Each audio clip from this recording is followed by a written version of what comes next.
తెలంగాణ రాష్ట్ర ప్రభుత్వం, తెలంగాణ ప్రజలు, తెలంగాణ వాదులు ఇది పెద్దలు ఇచ్చిన ఆస్తి. మనం బ్రతకడానికి మన సోకులకు ఈ భూములు అమ్మొద్దు.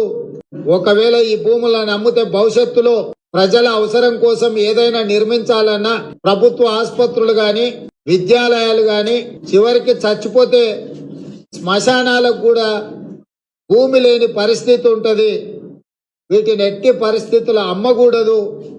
తెలంగాణ జాతి సంపదను 5 సంవత్సరాల కోసం ఎన్నికైన కేసీఆర్ గారు రాష్ట్రంలో ఉన్న అన్ని భూములను తెగనమ్ముకొని పోతే భవిష్యత్ తరాలకు ప్రభుత్వ భూమి అందుబాటులో లేకపోతే చివరికి శ్మశానాలకు కూడా కరువు వచ్చే పరిస్థితి ఉంటది. కాబట్టి ఈ భూములను అమ్మొద్దు అని చెప్పి ఒక పక్కన తెలంగాణ వాదులు చర్చ చేస్తారు. ఈ రోజు అక్కడ ఏదో రిజర్వ్ ఫారెస్ట్ ఉన్నట్టు, రిజర్వ్ ఫారెస్ట్ లో అత్యంత ఏమంటారు జీవరాశులు ఉన్నట్టు, జింకలు, పులులు, సింహాలన్నీ ఆన్నే ఉన్నాయన్నట్టు, జింకలు, పులులు, సింహాలన్నీ ఆన్నే ఉన్నాయన్నట్టు, జింకలు, పులులు, సింహాలు లేవు అధ్యక్ష. చుట్టుముట్టుతో కొన్ని గుంటనక్కలు చేరి ఇట్లా వ్యవహరిస్తున్నాయి అధ్యక్ష.